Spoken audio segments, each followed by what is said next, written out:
볼지어다 이들은 악인들이라도 항상 평안하고 재물은 더욱 불어나도다.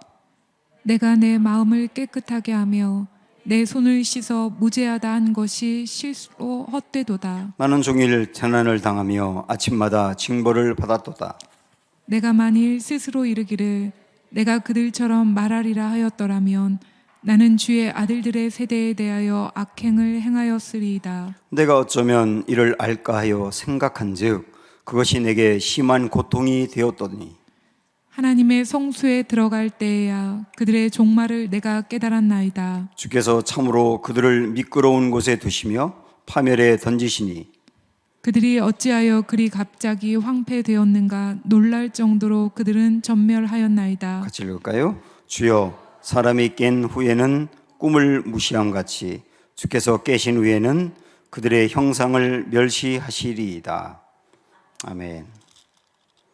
자, 73편 보면 누구의 시라고 나와 있나요?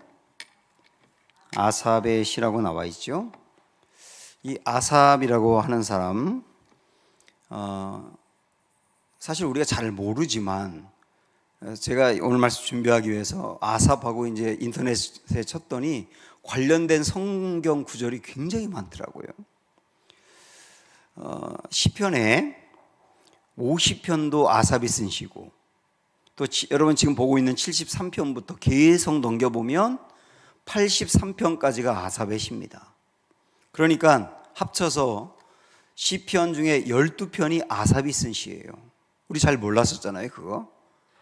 아삽은 이렇게 시인이면서 또 실제 노래를 부른 사람이고 찬양을 부른 사람이고, 그리고 작사가이면서 또 찬양대를 이끌어갔던 일종의 찬양대 지휘자 같은 역할을 했던, 찬양하고 떼려면 뗄 수 없는 그런 관계가 있는 사람입니다. 다윗 때에 활동했던 사람인데요, 다윗 때에 지난주 우리가 봤던 헤만이라는 사람, 그리고 에단이라고 하는 사람과 함께 이 아삽 세 사람이 대표적인 찬양 사역자였거든요. 다윗 시대 때 이게 법궤가 다윗에 의해서 왕궁으로 돌아온 때가 있지 않습니까? 법궤가 왕궁으로 돌아와서 딱 자리에 안치되고 난 다음에 대대적인 이제 제사를 드렸는데, 그때 찬양을 주로 이끌어간 사람이 아삽이더라고요. 그리고 솔로몬 왕 시대 때 성전을 건축하고 하나님 앞에 이제 봉헌할 때, 성전 봉헌 예배를 드릴 때도 찬양의 모든 부분을 책임지고 이끌어간 사람이 아삽이더라고요. 다윗 왕 때 이 아삽은 왕의 선견자였다고 지난주 헤만처럼 또 나옵니다. 히스기야 때도 성전에서 예배를 드리면 다윗이 쓴 시하고 이 아삽이 쓴 시를 가지고 찬양을 했다고 합니다. 이것도 다 성경에 나오는 이야기예요. 아삽은 그뿐만 아니라 그의 후손들에게 계속 하나님을 찬양하는 귀한 역할들이 이어졌는데요, 성경에 보니까 여러분 여호사밧이라고 하는 왕 아시죠? 여호사밧이 유다의 왕일 때 여러 다른 나라와 전쟁할 때가 있었거든요. 그때 하나님은 이상한 방법으로 전쟁하게 하셨어요. 맨 앞에 찬양대원들을 세워라. 그리고 그 뒤에 군인들이 따라가라. 전쟁하는데 맨 앞에 찬양대가 쓴 겁니다. 근데 그 찬양대를 이끌어간 사람이 야하시엘이라고 하는 사람인데, 그 사람이 아삽의 후손이라고 나와요. 그러니까 아삽의 후손이 그 뒤에도 계속 굉장히 중요한 찬양의 역할을 감당했다, 그 얘기죠. 요시야 왕 때에도 성전에서 찬양하는 사람이 아삽의 후손이었다고 나오고요. 그리고 나중에 이제 유다가 바벨론의 포로가 됐다가 포로에서 돌아오는 것을 포로 귀환이라고 그러지 않습니까? 이 포로 귀환 중에 1차 포로 귀환할 때 아삽의 후손들 128명이 돌아와요. 그 사람들이 돌아와서 역시 찬양 사역을 하게 됩니다. 그리고 스룹바벨에 의해서 포로에서 돌아온 사람들이 성전을 건축했을 때도 그 새롭게 건축된 성전 안에서 찬양하는 사람도 아삽의 후손이었습니다. 제가 오늘 쭉 이렇게 정리를 한번 해봤거든요. 그러니까 이 아삽 그러면 성경에서 가장 대표적으로 찬양하는 사람이었다는 거예요. 찬양. 그게 아삽이었습니다. 그 후손으로 대대로 연결된 것이죠. 아주 훌륭한 사람이었고 그의 가문이었다고 할 수가 있습니다. 그런데 이렇게 하나님 앞에서 찬양하고 찬양의 가사를 짓고 하는 그런 훌륭한 아삽이었지만 그의 인생에도 신앙의 큰 위기가 찾아왔어요.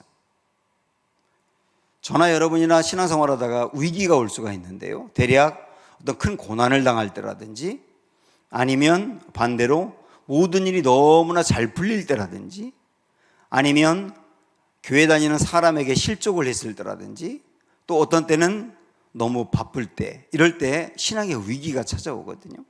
그런데 이 아삽이라고 하는 사람에게는 신앙의 위기가 어떤 방법으로 왔는가 그걸 보여주는 게 73편이에요.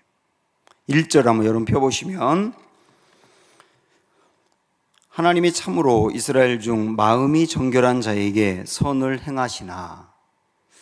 마음이 정결한 자는 정직한 사람이거든요. 마음이 정직한 사람에게 하나님은 선을 행하시는 분이라고 아삽은 알고 있다.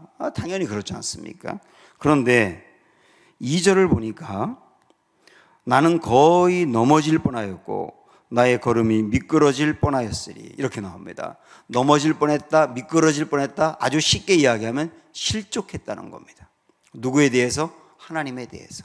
나 하나님 앞에 실족했다. 그래서 믿음도 막 흔들려 버리고 하나님에 대한 신뢰도 흔들려 버리고 이 아삽의 인생에 굉장히 큰 신앙의 위기가 온 겁니다. 그러면 왜 실족을 했느냐? 3절 보면 이렇게 나와요. 이는 내가 악인의 형통함을 보고 오만한 자를 질투하였음이로다. 악인이 형통한 것 때문이라는 겁니다. 분명히 악한 사람인데 그들이 너무 잘 되는 거예요. 그걸 볼 때 실족하면서 신앙의 위기가 찾아왔다는 겁니다.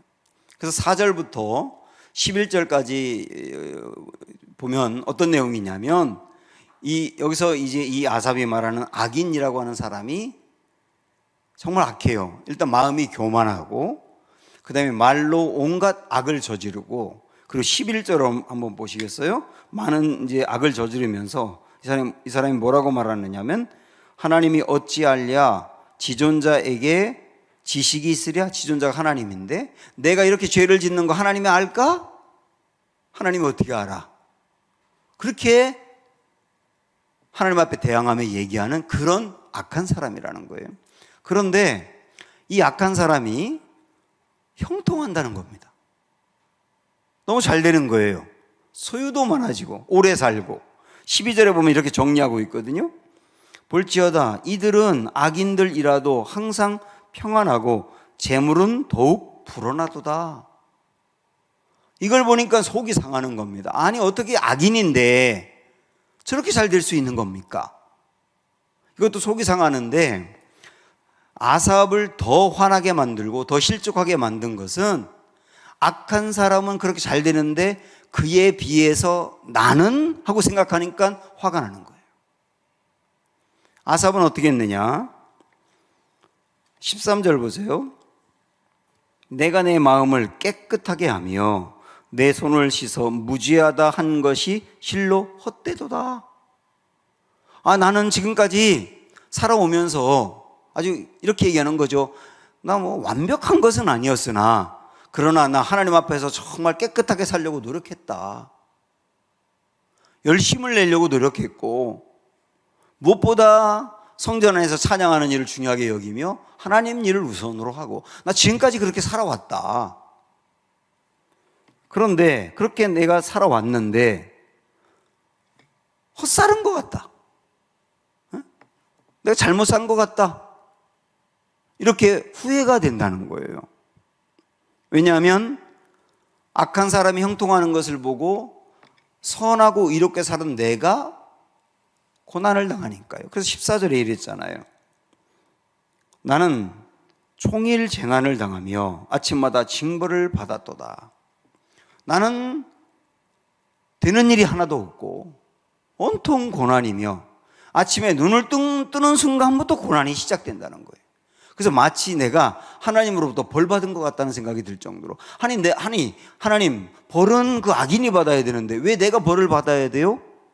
이런 생각 때문에 지금 아삽은 아주 실족해 있고 신앙이 흔들리고 있는 겁니다. 우리들 중에도 충분히 그럴 수 있잖아요. 여기 어떤 사람이 이제 하는 말을 한번 여러분 좀 들어보시겠어요? 이 사람이 이렇게 말합니다. 고통의 문제는 오랫동안 나를 쫓아다녔다. 내가 어릴 적에 종교에 관해 생각하기 시작한 것도 이 문제 때문이고, 나이 들어 신앙의 회의를 느낀 것도 이 문제 때문이다. 이게 무슨 말이냐면, 나는 신앙을 갖게 된 것도 고통 때문이고, 고통 때문에 신앙도 떠났다는 얘기예요.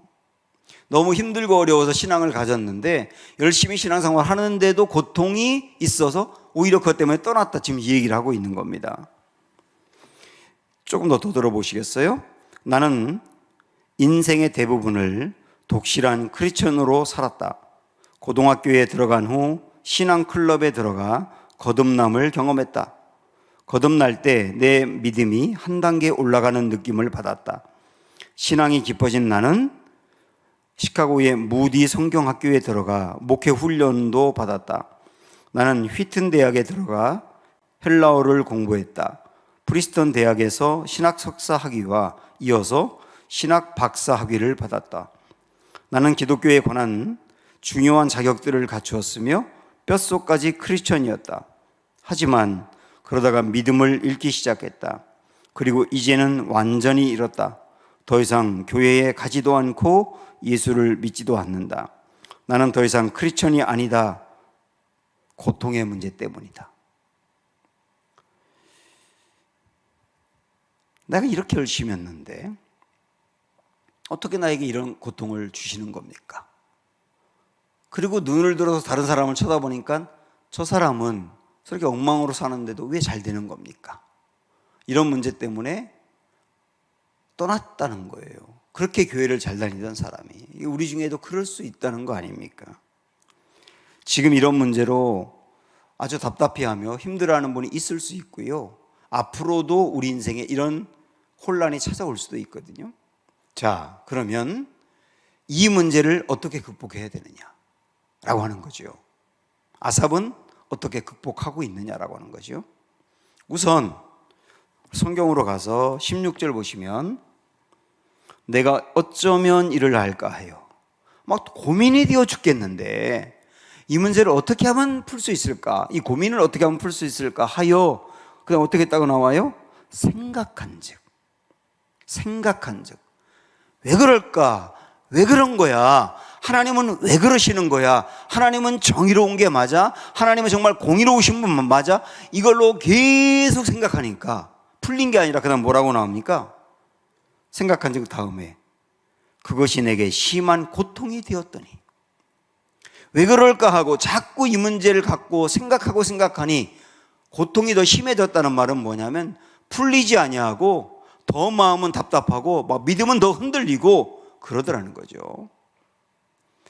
우리도 이런 문제가 생기면 계속 그 문제를 갖고 생각할 수가 있어요. 그러지 말라고 말하는 거예요. 생각한다고 다 정리되는 게 아니라는 거죠. 그래서 중요한 거는요, 그 다음이에요. 오늘 우리가 본 이 73편의 가장 중요한 부분을 찾으라고 한다면 바로 이 구절 17절이거든요. 자, 다 같이 한번 볼까요? 시작. 하나님의 성소에 들어갈 때야 그들의 종말을 내가 깨달았나이다. 요겁니다. 이게 이제 17절이 고민에서 풀리는 지점이에요. 이게 완전히 전환되는 거죠. 전환되는 지점인데 이게 17절이란 말이에요. 어디에 들어갈 때? 하나님의 성소에 들어갈 때. 여기서 말하는 성소는 성전을 말하는 겁니다. 성전에 들어갔을 때야 이게 풀리기 시작하더라는 거예요. 그래서 우리는 여기서 이제 예측할 수가 있는데 성전에 들어갔다라고 하는 것은 단지 그냥 답답해서 뭐 교회만 갔다라고 하는 개념이 아니라 하나님의 말씀을 들었다 이렇게 볼 수도 있겠고, 내가 하나님의 말씀과 가까이 했다 이렇게 말할 수도 있고, 내가 이 문제를 놓고 기도했다 그렇게 말할 수도 있고, 이 문제를 놓고 기도한 게 아닌데 결국은 이 문제에 대해서 해결했다 그렇게 볼 수도 있는 거고, 그래서 우리는 아주 간단하게 생각해서 성소에 들어갈 때야 라고 하는 말은 하나님 앞에 있을 때, 이런 말씀이죠. 하나님 앞에 있을 때 드디어 깨달았다는 겁니다. 참 귀한 구절이죠. 이 말씀이 하나님 앞에 있을 때. 그래서 지난주에도 그런 비슷한 말씀을 드렸지만 고난이 되어 미칠 지경여도 하나님 앞에 있어야 된다. 그리고 고민이 되어서 도무지 풀리지 않는 문제가 있을 때에도 근데 이 문제 풀리면 내 교회 나올 게가 아니라 아직 풀리지 않아도 하나님 앞에 있어야 된다. 풀리기 위해서 그래야 된다는 거예요. 그걸 말씀해 주는 거죠. 자, 그러면 여기서 깨달았다라고 말했는데요. 무엇을 깨달았는가? 하나님 앞에 설 때 무엇을 깨달았는가? 이 아삽이 깨달은 거 하나하고 또 이 성경에 나오지 않지만 우리가 깨달아야 될 거 하나하고 두 가지를 말씀드리고 싶어요. 첫 번째, 아삽이 깨달은 게 뭐냐면 17절 다시 보시면 뒤에 이렇게 나옵니다. 그들의 종말을 내가 깨달았나이다. 종말을 깨달았다는 거예요. 그들이 누굽니까? 악인들이죠. 지금 현재 형통하지만 악한 짓을 범하고 있는 그들의 종말이 드디어 보이더라는 거예요. 이런 얘기죠. 우리 눈에 보이고 우리 귀에 들리는 게 다 현실이 아닙니다. 우리 눈에 보이지 않고 우리 귀에 현재 들리지 않는 것 중에 현실이 많이 있어요. 그 중에 내가 아직 안 보이지만 현실이 있어요. 그게 뭐냐면 우리가 지금 살아가고 있는 이 세상이 전부가 아니고 결국은 죽는다. 죽음도 현실이지만 우리 눈에는 안 보이지 않습니까? 또한 죽음만이 아니라 죽음 다음에 심판이 있다. 이것도 현실인 거예요. 죽음 다음에 심판이 있다. 그런데 그게 안 보였었는데 성소에 들어갔을 때 그 심판이 보이더라는 거예요. 드디어 그게 보이더라는 거예요. 여러분, 그게 보인다는 말은 뭐냐면 맞아. 심판이 있어. 하나님 반드시 심판하셔. 그게 그동안에도 지식으로는 알고 있었는데 마음으로 그 심판이 있다는 게 다가오더라는 거예요. 그러면서 이 아삽이 풀리기 시작하는 거예요. 18절, 19절에 조금 더 부연하고 있는데요. 18절, 주께서 참으로 그들을 미끄러운 곳에 두시며 파멸에 던지시니 그들이 어찌하여 그리 갑자기 황폐되었는가 놀랄 정도로 그들은 전멸하였나이다. 이게 이제 실제 그들이 그랬다는 건 아니고 앞으로 그렇게 될 것이 내 눈에 보였다는 거예요. 그들이 현재는 형통해서 악한 짓을 저지르면서도 너무너무 잘 나가는 것 같아서 사람들이 부러워할지 모르지만 반드시 종말이 있다. 그리고 종말로 끝이 아니고 그 다음에 그들에게 전멸하는 심판이 있다. 멸망이라고 하는 심판이 있다. 그걸 보고 내가 깜짝 놀랄 정도였다. 그게 보였다예요. 그게 보였다. 생각하면서 안 보이던 것이 성소에 왔을 때 보였다는 거죠. 그래서 저는 이걸 보면서 기도라고 하는 게 말이죠. 기도라고 하는 게 하나님이 기도하는 시간에 영적인 눈을 열어서 우리가 현실 세계에서 보지 못하는 하나님의 역사, 그리고 앞으로 하나님이 일하실 것, 성경에 쓰여 있는 진리가 선명하게 믿음으로 다가오고 마치 영적으로 보이는 것 같이 다가오는 시간이라는 거예요. 기도라고 하는 게.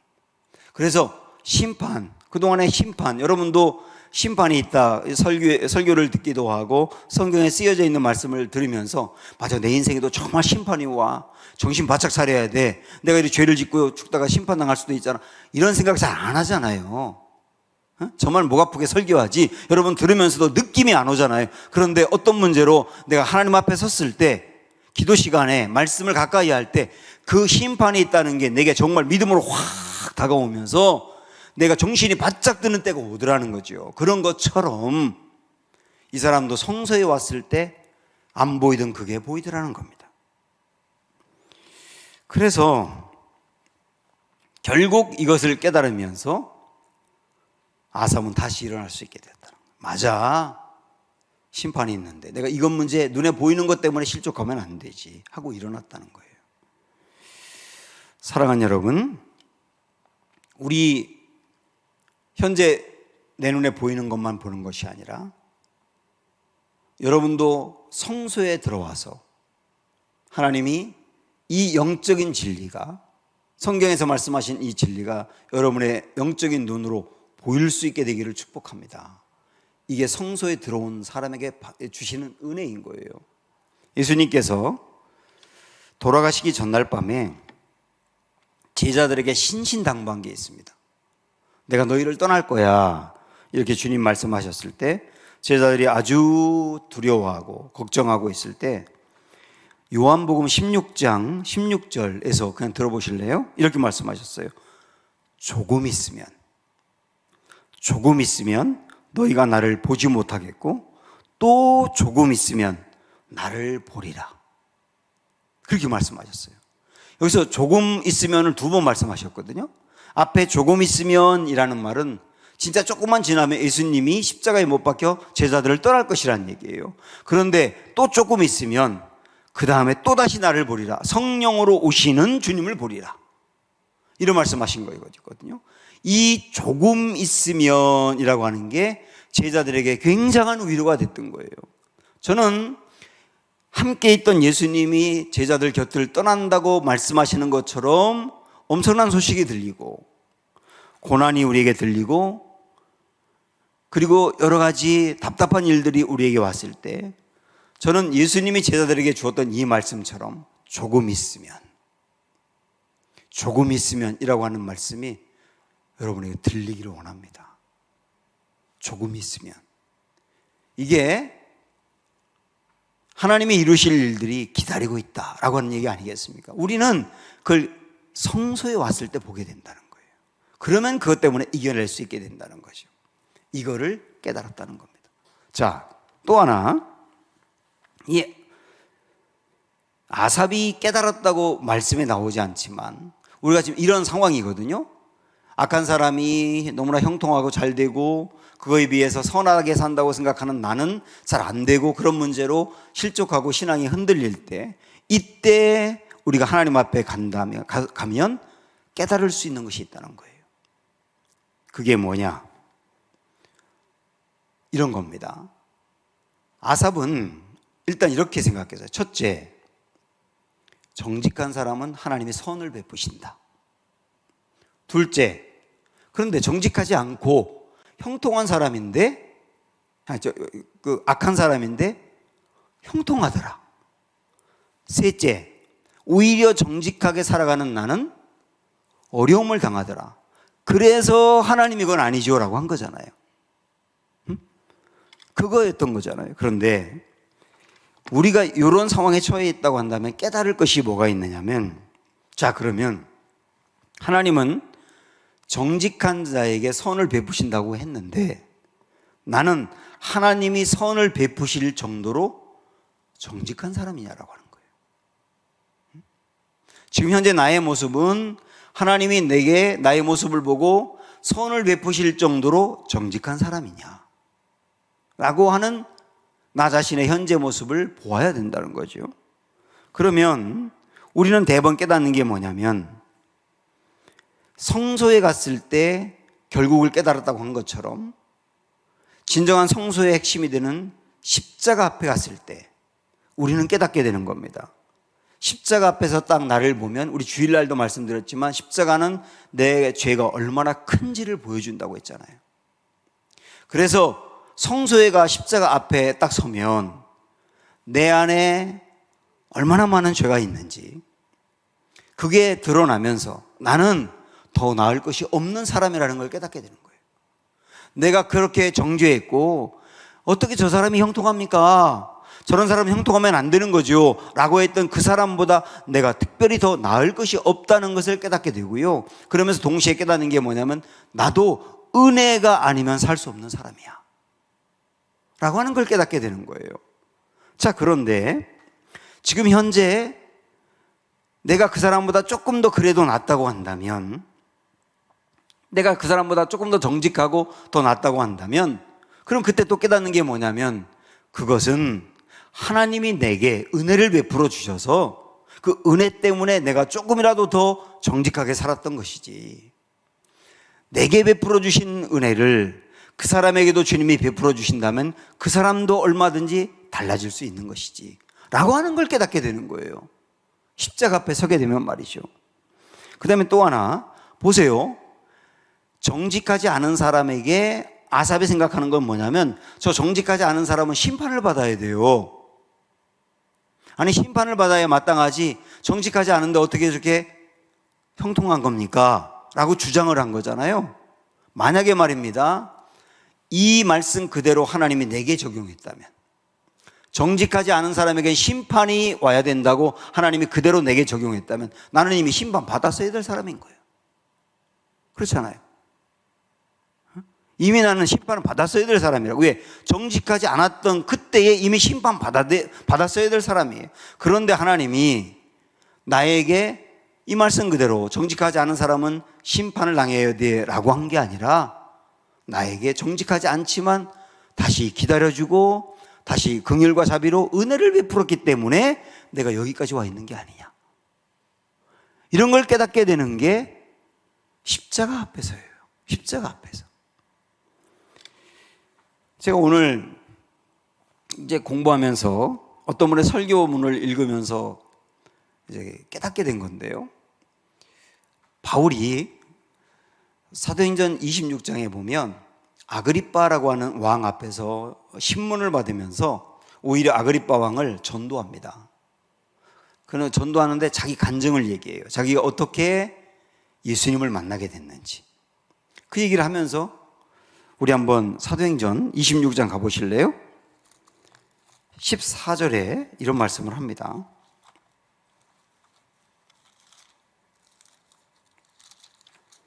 사도행전 26장 14절.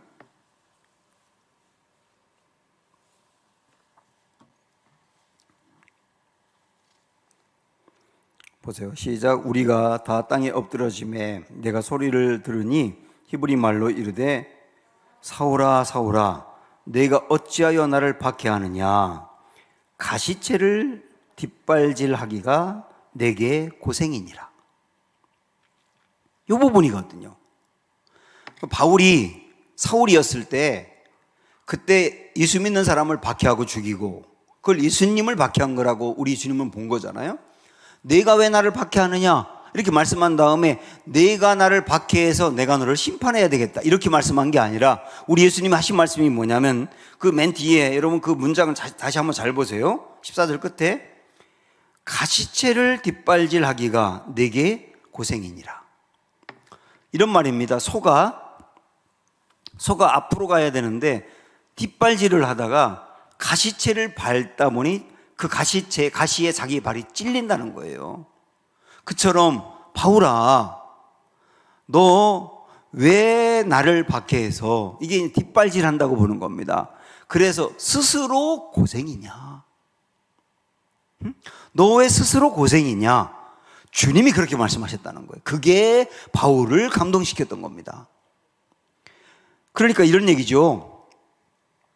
우리 주님은 바울아 네가 왜 나를 박해하느냐 그러면서 심판을 한 것이 아니라, 오히려 내가 너무 고생이 많구나, 나를 박해하면서 너무 고생이 많구나, 그래서 내 마음이 아프다 이렇게 말씀한 거예요. 그래서 내 마음이 아프다, 심판으로 가야 되는데 오히려 하신 말씀이 뭐냐면, 너 보니 내 마음이 아프다. 그 말을 듣고 바울의 마음이 열렸다는 거죠. 자, 이 말씀 그대로 우리가 무엇을 깨달아야 되느냐면, 나도 이전에 심판을 받아야 마땅한 그런 사람이었다. 가시채를 뒷발질하는 것 같은 그런 인생이었다는 거예요. 그런데 그런 나를 하나님이 심판이 아니라 긍휼과 자비를 부어서 나를 거기서 은혜로 건져낸 인생이 아니냐. 그걸 깨달을 때 왜 저 사람은 잘 되는데 난 안 돼요? 왜 내가 저 사람보다 나은데 내가 더 안 되는 거예요? 이런 얘기를 안 하게 된다는 거예요.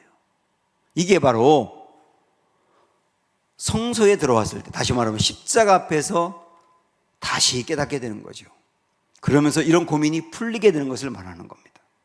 제가 자주 하는 말이지만 여러분 이 문구를 한번 기억해 보시겠어요? 십자가가 필요하지 않은 사람도 없고 십자가로 불가능한 사람도 없어요. 십자가가 필요하지 않은 사람도 없고 십자가로 불가능한 사람도 없어요. 자, 그럼 첫 번째, 십자가가 필요하지 않은 사람이 없다. 그 말은 뭐냐면 누구나 다 십자가의 은혜가 필요한 죄인이라는 뜻이죠. 그래서 내가 의롭다고 이렇게 느껴질 때, 내가 그래도 열심히 한 거 아니야? 나 그래도 이만큼 했으면 잘한 거 아니야? 그래도 나는 저 사람보다 나은 거 아니야? 내가 이만큼 했으면 하나님 이만큼 나에게 줘야 되는 거 아니야? 라고 하는 자기의가 스멀스멀 내게서 올라올 때 우리가 붙들어야 될 것이 뭐냐면, 맞아, 십자가가 필요하지 않은 사람이 아무도 없지. 나도 십자가가 필요하지. 근데 이것만이 아니라 또 하나, 십자가로 불가능한 사람도 없다. 그 말은 뭘까요? 내가 나의 죄라든지 나의 허물을 보면서 야, 정말 나 같은 사람은 자격이 안 돼. 나 같은 사람은 틀렸어. 나 같은 사람을 하나님이 사랑할 리가 없어. 이런 마음이 들 때, 이런 마음이 들 때 십자가로 불가능한 사람이 없어. 그걸 딱 붙드는 거예요. 그러면 나 같은 사람도 정말 자격이 없는데도 십자가의 은혜로 일어설 수 있는 거구나. 이 두 가지 다 결국 십자가가 이런 사람이든 이런 사람이든 자기 의에 빠진 사람이든 자기 절망에 빠진 사람이든 일으켜 세우는 힘이 된다는 거죠. 결국은 우리가 성소 앞에 갔을 때에야, 그 말은 십자가 앞에 섰을 때에야 진정으로 나를 보면서 깨닫게 되고, 그때 우리가 이런 고민에서 벗어나게 된다, 이런 말씀을 하는 거죠. 아삽도 성소에 들어갔을 때 드디어 깨닫게 되고 그 안에서 고민하던 것이 풀리면서 결국은 어떻게 회복이 되느냐면 26절 보실까요? 자, 오늘 본문의 26절 시작. 내 육체와 마음은 쇠약하나 하나님은 내 마음의 반석이시오 영원한 분깃이시라. 하나님은 나의 영원한 반석입니다 하고 아삽이 다시 고백하기 시작하죠. 이게 회복이 되었다는 뜻이죠. 28절 마지막 보면 하나님께 가까이 함이 내게 복이라. 성소에 들어갔을 때 드디어 깨달으면서 다시 주님 만났으니까, 맞아, 그래, 하나님께 가까이 함, 그만 다르게 말하면 성소에 가까이 하는 거, 이걸 말하지 않습니까? 그게 내게 복이라. 그러면 회복되어 일어날 수 있다. 이렇게 정리하는 게 73편인 거예요. 많은 무신론자들이, 특별히 이제 똑똑하다고 하는 사람들이 그 서구 유럽에 있는 그 지성인들이 무슨 말을 많이 했느냐면, 앞으로 기독교는 50년 안에 사라질 거다, 그런 얘기를 정말 많이 했었어요. 1980년대 그런 때. 그런데 50년이 뭐예요? 지금까지도 견고한데요. 그 사람들이 그렇게 주장한 이유가 뭐냐면, 이 고난이라고 하는 문제가 결국 하나님에게서 사람들을 떠나게 할 거라고 본 거예요. 그러나 고난을 당하지만 오히려 그 고난이 하나님을 떠나게 하는 게 아니라 하나님 앞에서 더욱더 견고하게 하는 사람들이 한둘이 아닌 거예요. 오히려 고난 때문에 떠나는 사람보다는 고난 때문에 믿음이 견고해지는 사람이 더 많아지는 거죠.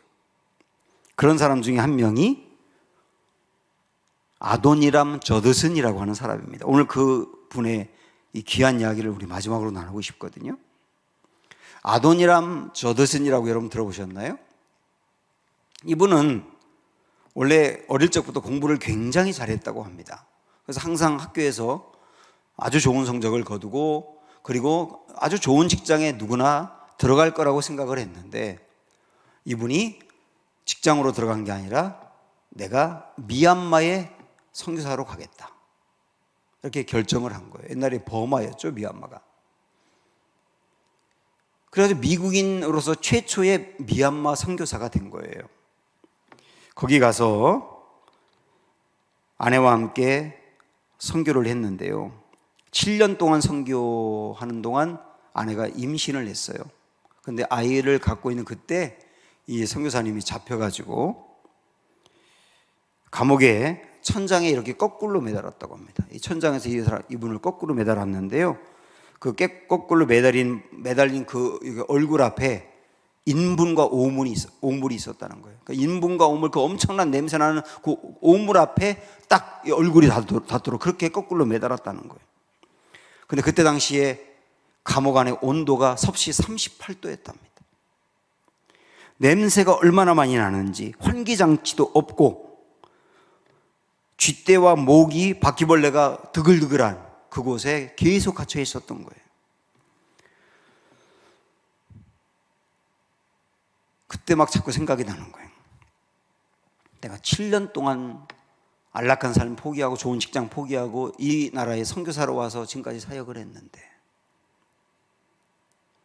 7년 동안 결신자도 한 명도 없었고 또 성경으로 미얀마어로 성경을 번역한 것은 빼앗겨 버리고 아내는 임신했는데 자기는 옥에 갇혀 있고 이게 계속 생각이 나면서 하나님 나에게 이렇게 하시면 안 되는데 이런 생각이 들어요.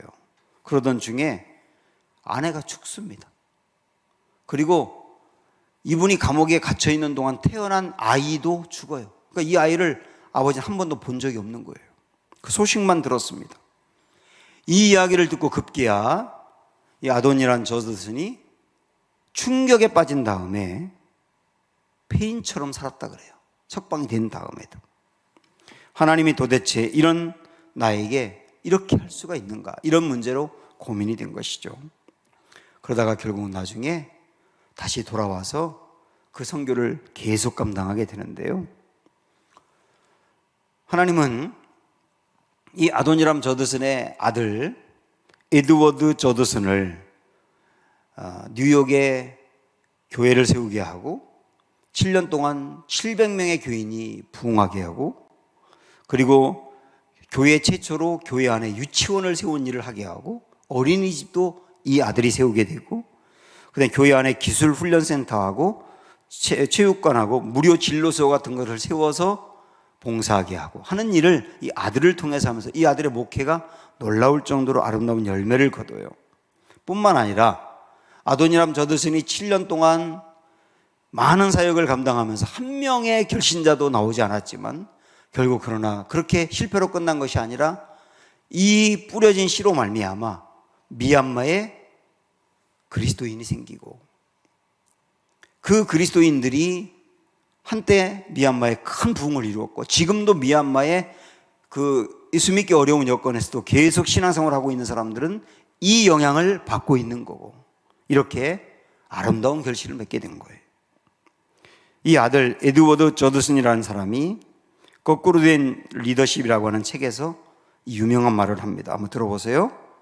우리가 고통 없이 성공했다면 그것은 다른 사람이 우리 앞서 고통을 받았기 때문이다. 여러분도 고통 없이 성공을 했다면 누군가가 여러분 앞서서 큰 고통을 받았기 때문이다. 이 얘기죠. 우리가 성공 없이 고통받고 있다면 아마 우리 뒤에 다른 사람이 성공을 거둘 것이다. 사랑하는 성도 여러분, 내 인생에서 일어나는 부조리하고 이해가 안 되고 그래서 그것 때문에 믿음이 흔들리고 고민이 될 수 있지만 이럴 때 오늘 주신 말씀 딱 이겁니다. 하나님의 성소에 들어가라. 하나님의 성소에 들어갈 때야 드디어 하나님은 우리에게 깨달음을 주시며 우리를 풀어내시고 일으켜 세우실 것이다. 오늘 금요 성령 집회하는 이 자리가 바로 여러분에게 성소가 되기를 원하고 가정에서 예배드리는 여러분에게도 지금 있는 자리가 성소가 되기를 원하고 우리 찬양과 기도 중에 그 주님의 음성 듣고 주님 만나는 은혜가 있기를 축복합니다. 오직 예수뿐이네. 우리 함께 찬양할까요?